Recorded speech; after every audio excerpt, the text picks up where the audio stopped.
finally arrived. The debate and vote on assisted dying in the Scottish Parliament is upon us. The first stage of it, in any case, is going to take place on the 13th of May. Why is it happening now? We've been waiting years for this. The bill was introduced into the Parliament, I don't know, about 3 or 4 years ago. But Liam MacArthur, the MSP behind it, the Lib Dem MSP behind it, he's just been reluctant to do it. But now he thinks the time is right. Why is that? I believe it might be that it sees at Westminster, it's got over the first hurdle, it's passed the first vote, so maybe he's thinking this is a good time. Maybe he's also thinking, he's probably not this calculating, but maybe, just maybe, he's thinking, well, at Westminster it's passed the first hurdle, but I'm not sure it's going to get past all the hurdles, so maybe this is a good time to do it before it gets voted down in the future. I don't know, but in any case, at long last, Liam MacArthur has brought forward his bill for assisted dying. Now, we all know it's not assisted dying. This has to do with helping people to take their own lives. And there's a very common word that's used for taking your own life. But I'm going to be reluctant to say it in this video. I think as soon as you say that word, not many people see your video for sort of understandable reasons. So I will try my best, taboo style, to avoid saying the obvious word that I should be using in this context.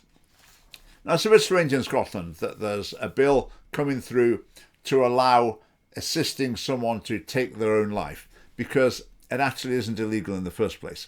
In England and Wales, assisting or encouraging someone to take their own life is illegal, but it's not in Scotland, which is, I just find absolutely bizarre. I mean, it should be. Family party policy, there should be a law against assisting or encouraging someone to take their own life. But anyway, so on we go to the current issue.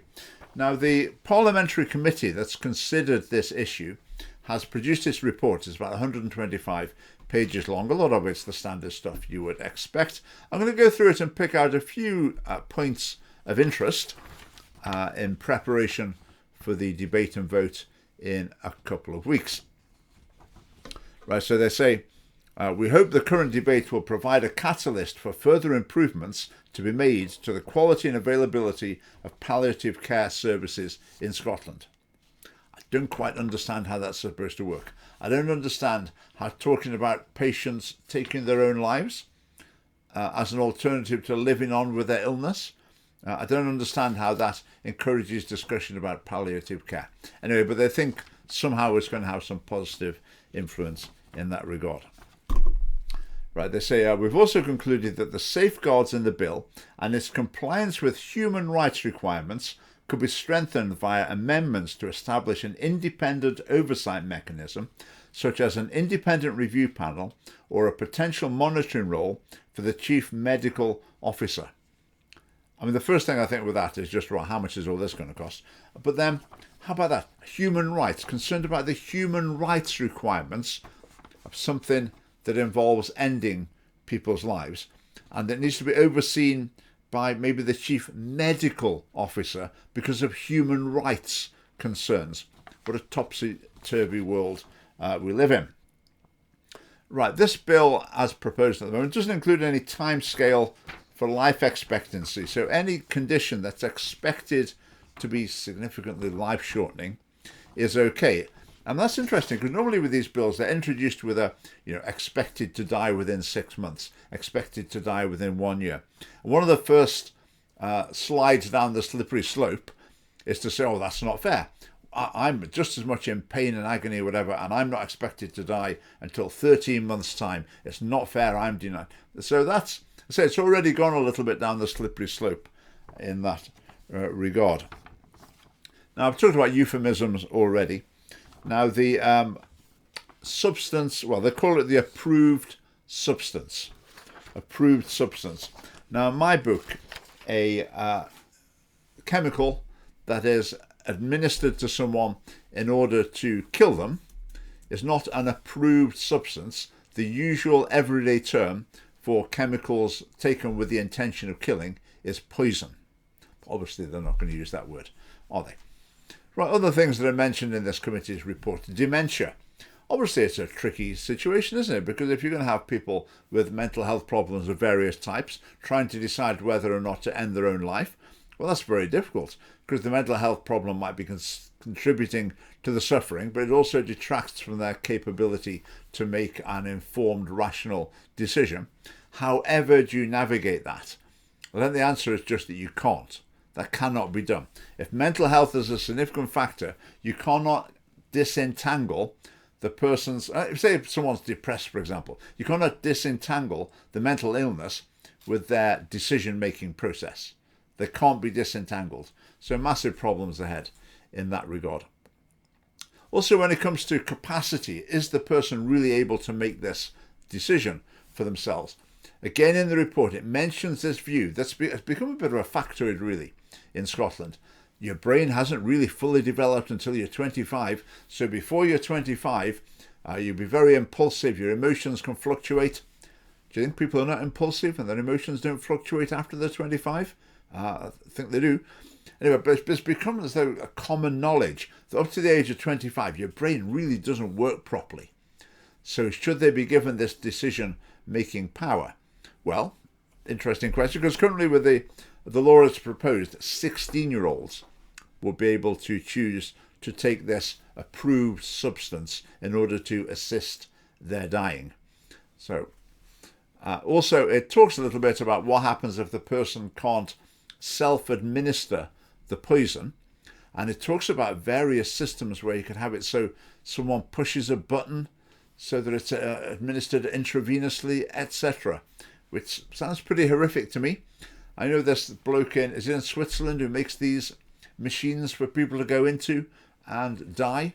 Well, that sort of thing's not too far off. If this bill passes, then engineers will be faced with the challenge: how do we create a machine that enables people who can't move or can't speak or whatever, or can't swallow on their own, to be able to kill themselves? And it's pretty grisly, but that's what will need to happen. Right, BMA Scotland, the British Medical Association, it should be known as the National Union of Doctors. They emphasised the organisation's overarching view that assisted dying should be provided via a separate standalone service, but was also supportive of the idea that those medical practitioners involved should be able to demonstrate a relative high level of seniority and expertise. The BMA's opinion, of course, is that we believe that there should be a separate specialised service. Therefore, by definition, these doctors should be highly trained in that area. Highly trained. We don't want any old bungling amateur giving poison to people to kill themselves, do you? I mean, you need to be a extremely highly educated, a very capable doctor indeed, in order to say, here we are, drink this and you'll die.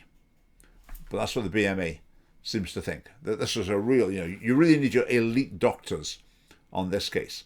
I don't think so. What a total waste of medical training to have someone specialise in poisoning their patients. Right, Professor Gareth Morgan from the Scottish Christian Forum on Assisted Dying. Right, it's always frustrating, isn't it? Whenever there's an issue where there's a pretty clear-cut Christian ethical standard that any Christian remotely founded in traditional Christian ethics, biblical teaching, church teaching, would hold the position, there'll always be another Christian group who will be saying the opposite.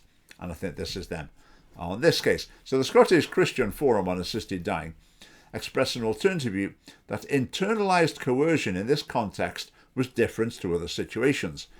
He argued that in his view, an internal sense of duty or obligation would in practice be very unlikely would be a very unlikely primary motivation for someone to seek to request assisted dying or to go through the entire assisted dying process. Okay, so what it's basically saying is, okay, the complaint is that I would make very strongly, people will feel pressured to die. Even if no one's said or done anything, even if the family is saying, no, of course we don't think that, don't you dare even think that for a moment, Gran. Gran might still think, I think they are really thinking that. And I think I really ought to. I think I really ought to take the approved substance in order to have an assisted death. I really think that's what I ought to do. So that sort of pressure cannot be taken away.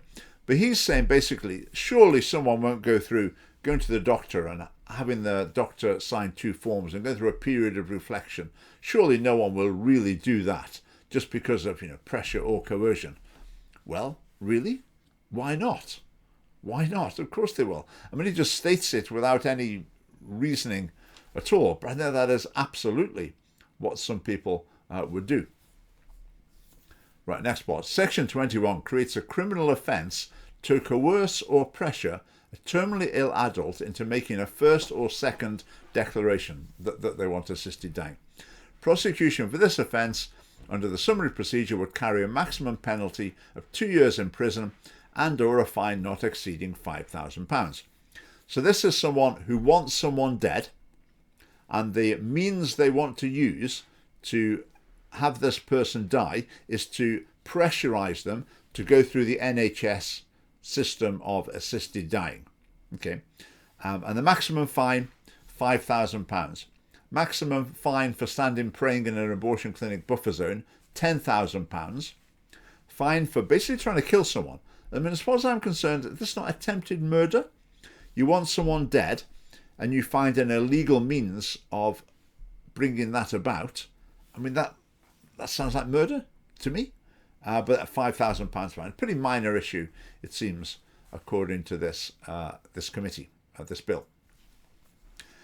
And it says the examination by 2 doctors was a safeguard in abortion legislation, but is well recognised to have become a mere tick box exercise. What will stop this following a similar path? Well, easy answer to that question. Nothing.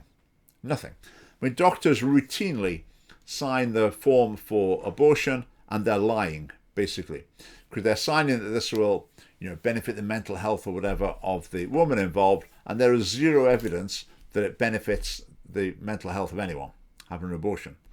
So doctors routinely act in bad faith in signing the form for abortion. What is there to stop this being different? Well, what is there exactly? I mean, there's nothing. It would become just a formality. Yeah, you sure you want it? Yeah, okay, that's fine. Let's get the approved substance delivered to you as soon as possible. So just to summarise, problems with assisted suicide, I'll just run through them very quickly from my point of view. Pressure, I've talked about that already. People will feel a duty to die. There is a slippery slope in that as soon as you introduce assisted suicide for one group, the people who are excluded from it claim that their rights have been denied and they should have access to, I said the word, didn't I? Assisted dying as well. And it just expands and expands because it's logical. Once you concede the principle, it's logical that more and more people have got a valid claim to receive the so-called treatment. I think overall that devalues life and endorses suicide as an answer to difficult life situations, and that's a very dangerous message in a society. And the last reason I oppose it is it's just wrong. It's wrong. It's immoral. How do I know it's immoral? Well, listen to Reason, Revelation and Intuition on the matter, and they all agree that committing suicide, I said it again, it's just wrong. It's not something that ought to be done, so it's not something that the government ought to be participating in and facilitating. Now, just to finish, I made this little meme earlier on today. So we've got the man on the left there. I oppose assisted suicide. So did you vote for a pro-life party in the next election? Whoa, steady on. I don't oppose it that much. So how many people over the next couple of weeks are going to be thinking, oh, I really pray maybe that this doesn't pass. I hope the Parliament rejects it. I've written to my MP 6 times already, MSP. I really hope it doesn't go through. But did that person vote for a party, vote for an MSP that's going to be doing this? Well, in many cases, yes. We've really got to get through to people, and it's an uphill struggle sometimes, that the power in democracy is on election day. It's who you vote for, or more importantly, it's the party that you vote for that really makes the difference to what's going to happen in that Parliament. Right, I'll leave a couple of links in the end screen of other videos I made on this topic. Thanks for watching, and see you soon.